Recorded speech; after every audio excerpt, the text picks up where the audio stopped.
Welcome back to my channel, Fishermen and Fishing Women. Almost all of us have a trailer. That's how we get our boats to the water and get them home.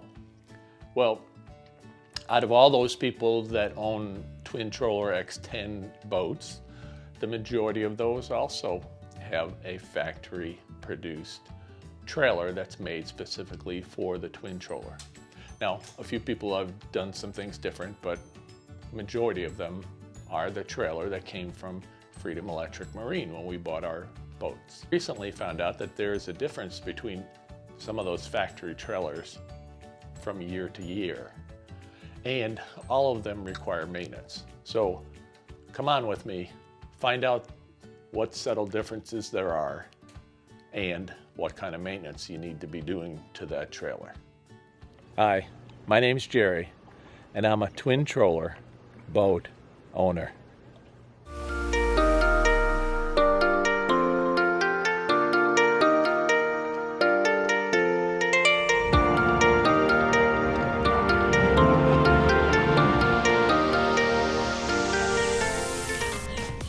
In the description below this video, there are links to most of the items used in many of my videos.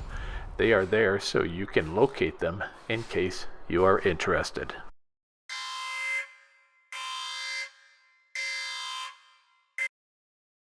Frank from Freedom Electric Marine says we should be using a contact cleaner on our pedal connections. This is a CRC brand QD electronic cleaner. Any kind of electronic cleaner is what is recommended to use on your pedals.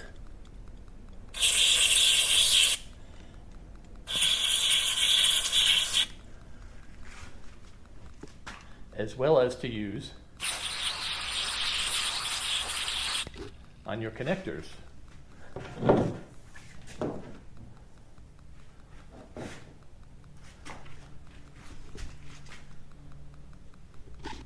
On both sides.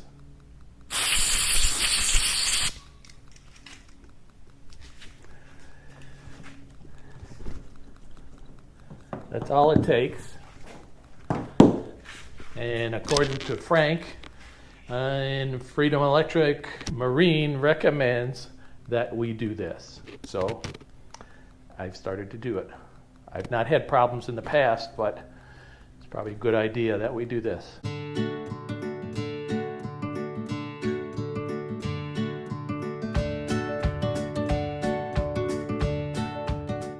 I'm sorry, you're going to have to wait for part 2.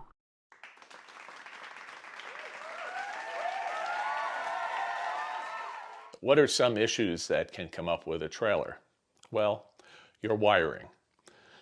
You could break a wire, it could get corroded, especially if you're going into salt water like some of you do. And at that point, turn signals don't work. Your brake lights don't work. All kinds of problems start coming up. Those people with flashing lights start pulling you over, giving you a ticket, or worse yet, you get in an accident somehow because your lights don't work, even during the daytime. Well, in a past video, you've seen me replace my lights, and I put on LED lights. They're sealed completely. You can't really get things, water or moisture inside them, so hopefully they don't corrode. And I seal all my connections, electrical connections, with solder, and then I heat shrink them to try to make them waterproof.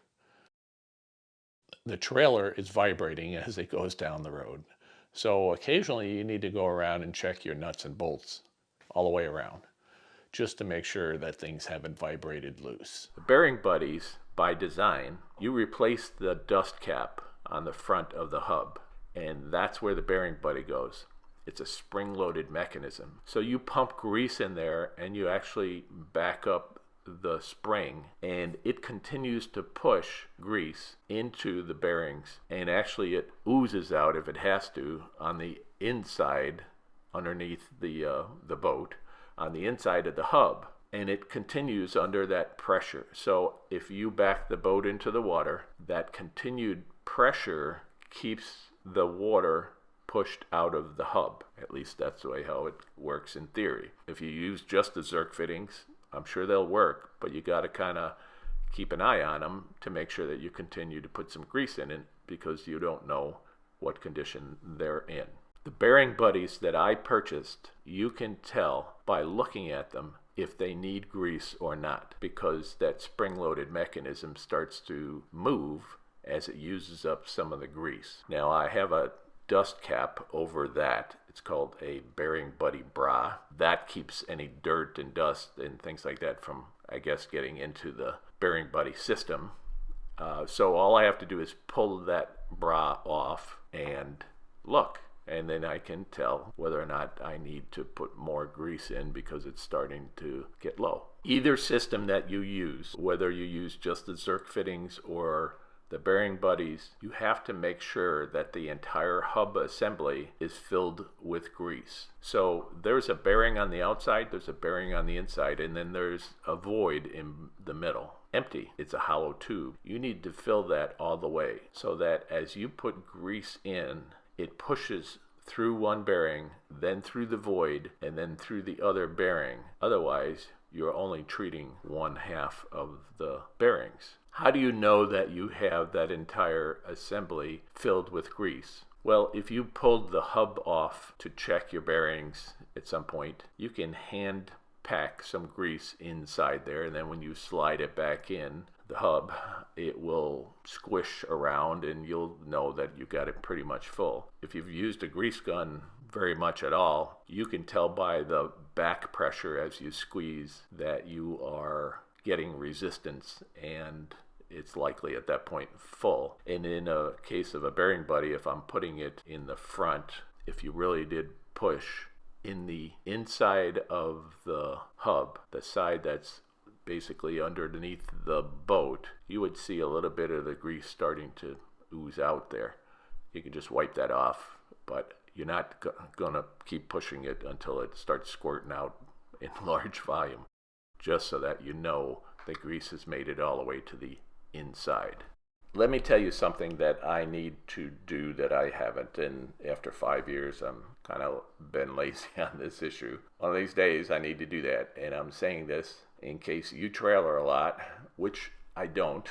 I do go around, but I'm mostly local, is that I would like to buy an extra set of bearings that fit this. And bearings come in many different sizes. In case you broke down on the side of the road, what do you do then?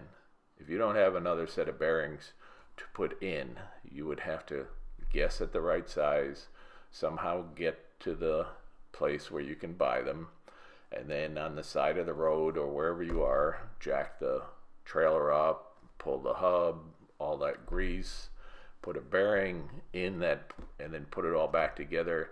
And then when you get home, you're going to have to do whatever you have to do to make sure that your hub is all filled up with grease again. So one of these days, I'll contact C.E. Smith. But if someone else was to have done that between the time now and in the future, and you figure out which is the correct bearing to buy for our trailer, feel free to contact me. I'd like that information.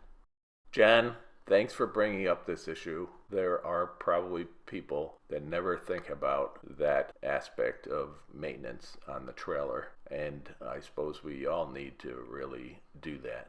So thanks. You may save somebody some real headaches on the side of the road. If you have ever had problems with your trailer on the road, please comment below. I have not. I carry a spare tire, a whole tire with the rim that I purchased with me, and a wrench in order to get it off of the trailer so I could change the tire if I had a flat or something like that. But other than that, I have had no problems with my bearings and the hub at all. But if you have, please comment.